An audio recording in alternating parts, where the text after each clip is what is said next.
है। ये बोलकर वो अपने डायपर में हगने लगे। तो मैंने इस बात पे थोड़ा गौर किया और मुझे पता चला कि यस, बचपन सच में बहुत रैंडम होता है। बचपन में एक बार साइकिल की चेन चढ़ाते समय मेरा हाथ आ गया, तो मैं भाग के अपने अपाहिज दोस्त को भी ले आया कि उसके भी हाथ आ जाए। बचपन में मुझे मेरी दादी का चरित्र सही नहीं लगता था, क्योंकि वो मुझे डेली नया तारा दिखा के बोलती थी वो तुम्हारे दादाजी है। बचपन में मैं थोड़ा भोला भी था, ऐसे फालतू किसी को उंगली नहीं करता था, वरना फिर मैं 9 तक ही गिन पाता था। एक तो तब कोई भी आके गिनती पूछ लेता था, और उंगली करते समय गिनना कितना मुश्किल होता है पता है। बचपन में मैं और मेरा भाई हमेशा WWE देख के लड़ते थे, क्योंकि माँ बाप की चाहते लड़ने लायक थी नहीं। एक तो मेरा छोटा भाई बचपन में बहुत शांत स्वभाव का था, बेचारा स्कूल में भी सीनियर से बुली होता था। हाँ, वो सीनियर मैं ही होता था। एक बार मुझसे बोलता भैया डॉक्टर बनना मेरा सपना है, तो मैंने उसे नीट की बुक्स ला दी, तो अब वो उसका पूरा सपना बन गया। अब वो डॉक्टर गेम में भी बीमार ही बनता है, और बवासीर पीछे होती है। चिंटू, बुक्स नहीं पढ़ रहा है तू? एक बार बेचारा बिस्तर पे गिर के रोने लग गया, तो सब बोलने लग गए कुछ नहीं हुआ, चींटी मर गई, चींटी मर गई। मैं यहाँ सोच रहा हूँ फिर अभी तक हम चींटियों वाले बिस्तर पे क्यों सो रहे थे? हाँ, घर में सबकी पीठ पे ददोड़े हो रखे हैं। हाँ, ये नहीं गिरता तो हमें तो पता ही नहीं चलता बिस्तर पे चींटियां हैं। हम तो सोए जा रहे हैं चींटियों वाले बिस्तर पे। और स्कूल में जब भी ये छोटे भाई पैंट में हक देते हैं, तो बड़े भाई को क्यों बुलाया जाता है? पता है कितनी घनघोर बेइज्जती होती है पूरी क्लास के सामने, और बुलाते भी इतने सस्पेंस है, वो देख के बड़े भाई का हगना निकल जाता है। ऐसे 2 छोटे बच्चे स्लो मोशन में भाग के आ रहे हैं। हाँ, वो उनकी नॉर्मल स्पीड है। मैं देखता हूँ मेरे भाई को क्राइम सीन से 2 पियून पकड़ के ले जा रहे हैं। उसे ब्राउन रंगे हाथों पकड़ लिया गया। मेरे भाई ने मुझसे जाते जाते कहा, मुझे फंसाया जा रहा है। मुझे पता था इस लेंडे के पीछे की कहानी इतनी सिंपल नहीं हो सकती। कड़ी तहकीकात के बाद मुझे पता चला इस लेंडे के पीछे बड़े बड़े पॉलिटिशियंस, गैंग लीडर्स और माफिया इन्वॉल्व है। मेरा भाई सही कह रहा था, ये उसका लेंडा नहीं है। हैंड्स अप पीटी टीचर, तो वो लेंडा तुम्हारा था। तो तुम्हें पता चल ही गया, तुम मुझे कभी नहीं पकड़ सकते। रुको, भाग गया। जाने दो उसे बेटा, हमने पीटी टीचर के बड़े भाई को बुला लिया है वो लेंडा उठाने।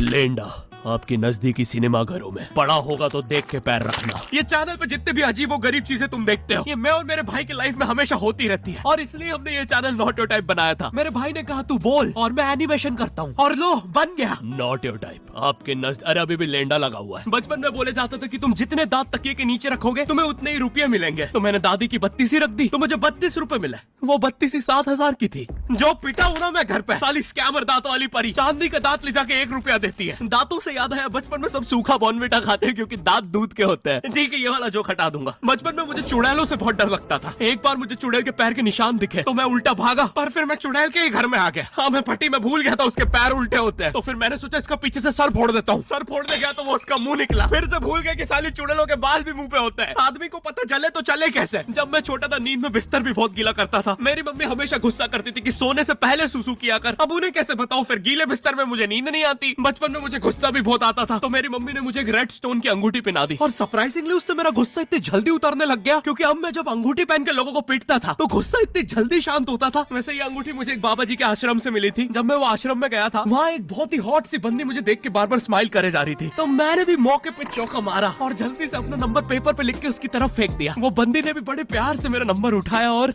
खा लिया। अरे भाई, उसको भूत लगे, वो तब से सबको स्माइल दे रही है। हम भी सुबह से नंबर फेंक रहे हैं, अभी तक 2 किलो पेपर खा गई है। हाँ, अब तुम्हें भी ऐसे रैंडम भूतों या स्ट्रेंजर्स पास नंबर ना फेंकना पड़े प्यार के लिए, इसलिए आओ हैपन पे चले। यहाँ तुम्हें मिलते हैं तुम्हारे कॉमन इंटरेस्ट के लोग। मुझे बॉर्नविटा बहुत पसंद है। मुझे भी रोहित। आओ मन बुद्धि हैंडशेक करते हैं। हैपन पे मिलती है आपको उन लोगों की प्रोफाइल्स जिनके साथ आप पाथ क्रॉस करते हैं। यहाँ तुम अपने एरिया के लोगों की प्रोफाइल्स भी देख सकते हो। यही नहीं, जो लोग तुम्हारे फेवरेट स्पॉट पे जा चुके हैं, यहाँ तुम्हें उनकी प्रोफाइल्स भी मिलती है। तो अभी जाकर अपना नेक्स्ट क्रश स्पॉट करो अपने ही मन पसंदीदा स्पॉट पे। तो अभी जाकर डाउनलोड करो, लिंक डिस्क्रिप्शन में। Thank you happen.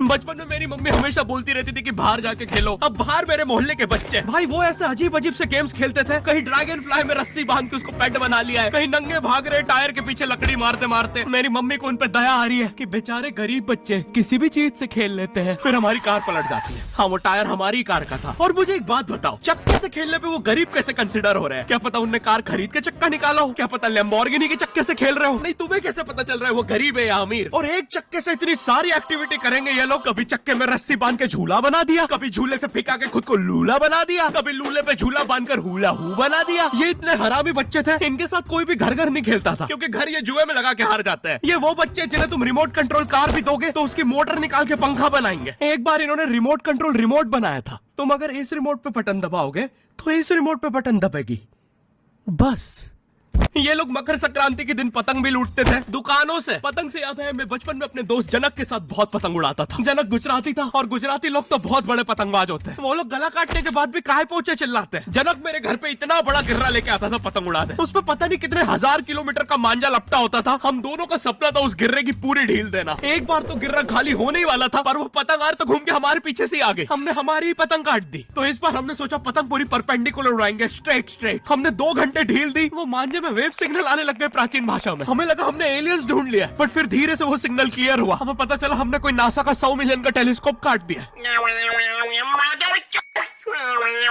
पतंग नीचे ले, टेलीस्कोप काट दिया।